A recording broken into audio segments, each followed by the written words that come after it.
नमस्कार। हवा जो हमें महसूस तो होती है पर दिखती नहीं। क्या कभी सोचा है कि यही हवा हमारे प्लैनेट की शक्ल बदल सकती है? बिल्कुल, एक आर्टिस्ट की तरह। एक ऐसा आर्टिस्ट जो हजारों लाखों साल लगाकर धरती पर अपनी कलाकारी करता है। तो सवाल सीधा सा है, हवा जैसी हल्की चीज ठोस चट्टानों को कैसे काट सकती है? यह सोचने में भी अजीब लगता है ना? और बस यही वो पहेली है जिसे आज हम सुलझाने वाले हैं। तो चलिए देखते हैं कि आज हम क्या-क्या समझने वाले हैं। सबसे पहले हम मिलेंगे इस अदृश्य मूर्तिकार से। फिर देखेंगे कि ये काम कैसे करता है, इसके 3 मेन एक्शंस क्या हैं।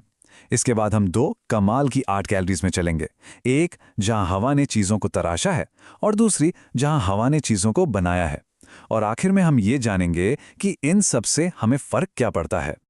तो चलिए शुरू करते हैं हमारे पहले पड़ाव से, द अनसीन स्कल्प्टर। देखिए, सबसे पहली बात तो ये है कि हवा सिर्फ मौसम नहीं है। जी नहीं, भूविज्ञान की दुनिया में हवा एक लगातार काम करने वाली ताकत है, एक अदृश्य मूर्तिकार। और हवा से होने वाले इन सारे बदलावों को एक खास नाम दिया गया है, एओलियन प्रोसेसेस।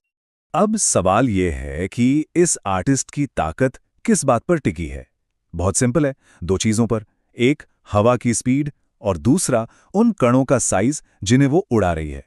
लॉजिक सीधा है, हवा जितनी तेज और रेत के कण जितने छोटे और हल्के, हवा के काटने तराशने की पावर उतनी ही जबरदस्त होगी।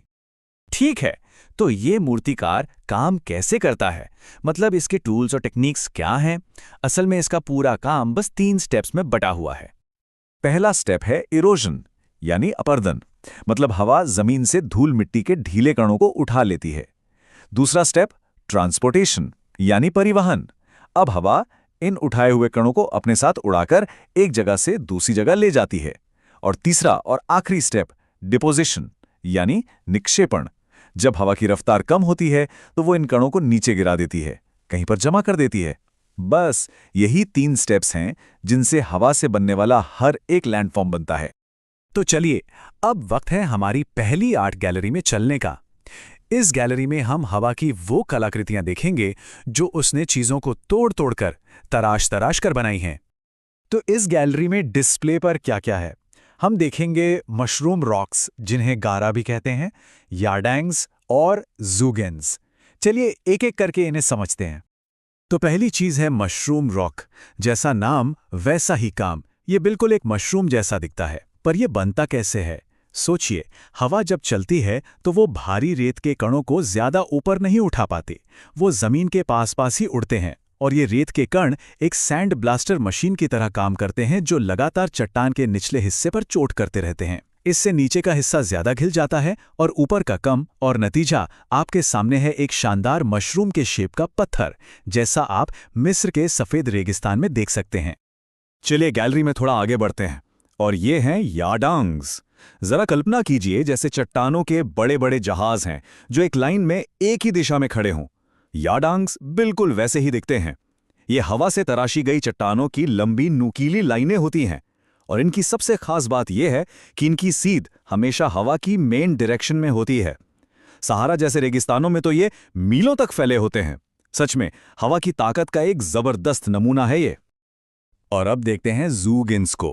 ये टेबल जैसी दिखने वाली चट्टानें हैं। अब इनका सीक्रेट क्या है? देखिए, यहाँ कहानी थोड़ी अलग है। इसमें ऊपर एक बहुत सख्त चट्टान की लेयर होती है और उसके नीचे होती है एक नरम चट्टान। अब होता यह है कि ऊपर वाली सख्त चट्टान एक छतरी की तरह या एक कैप की तरह नीचे की नरम चट्टान को हवा के हमले से बचाती रहती है। तो बस ऊपर का हिस्सा बचा रहता है और साइड से नरम चट्टान कट जाती है, बन जाता है एक टेबल टॉप शेप। तो यार, यार्डैंग और ज़ूगेन में फ़र्क क्या है? चलिए फटाफट समझ लेते हैं। यार्डैंग याद है, वो एक ही तरह की चट्टान की लंबी लंबी लाइनें हैं जो हवा की दिशा के पैरेलल होती हैं। दूसरी तरफ ज़ूगेन टेबल जैसे होते हैं, जिनमें ऊपर सख्त और नीचे नरम चट्टान की लेयर्स होती हैं, और वो हवा के वर्टिकल कटाव से बनते हैं। तो एक में हवा साइड से काट रही है, दूसरे में ऊपर से नीचे की ओर। चलिए, पहली गैलरी तो हो गई। अब चलते हैं हमारी दूसरी गैलरी की तरफ। यहां हम हवा की कंस्ट्रक्टिव साइड देखेंगे, मतलब वो कलाकृतियां जो हवा ने चीजों को जमा करके बनाई हैं। तो इस बिल्डिंग गैलरी में हमें क्या क्या देखने को मिलेगा? यहाँ हैं अलग अलग तरह के रेत के टीले, बरखान, पैराबोलिक, ट्रांसवर्स और हाँ, लोएस के वो विशाल मैदान जिनके बारे में जानना बहुत ज़रूरी है।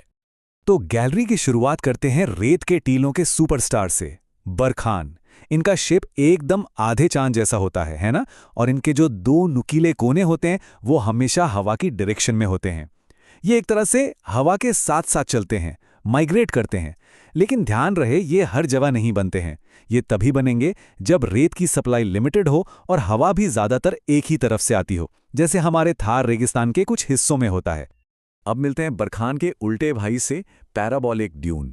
ये भी यू शेप का होता है, पर इसके कोने हवा की उल्टी दिशा में होते हैं। अब ऐसा क्यों? इसका राज है वेजिटेशन, यानी पेड़ पौधे। अक्सर इन टीलों के कोनों को घास फूस या झाड़ियां अपनी जड़ों से पकड़कर रोक लेती हैं।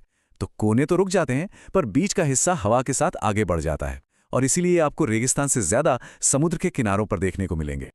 और फिर आते हैं ट्रांसवर्स टीले। सोचिए, अगर रेत की कोई कमी ही ना हो, बेशुमार रेत हो, तब क्या होगा?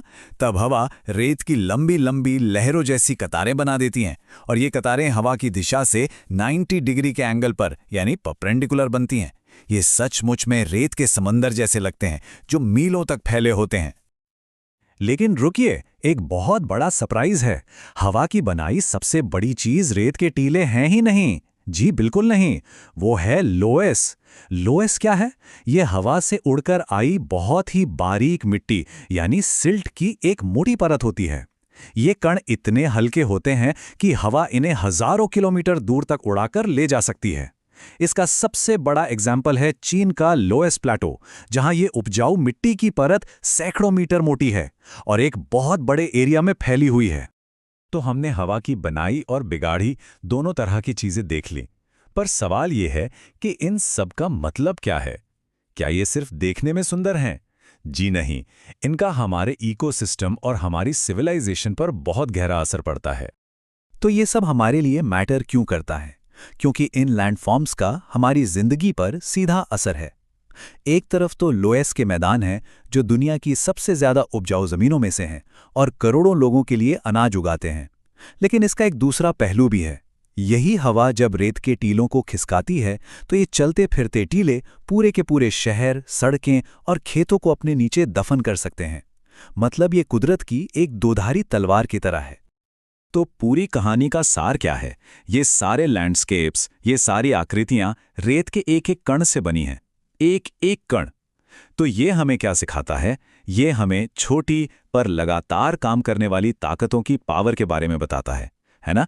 कि कैसे छोटे छोटे लगातार किए गए एफर्ट्स वक्त के साथ पहाड़ जैसी बड़ी चीजें बना भी सकते हैं और मिटा भी सकते हैं।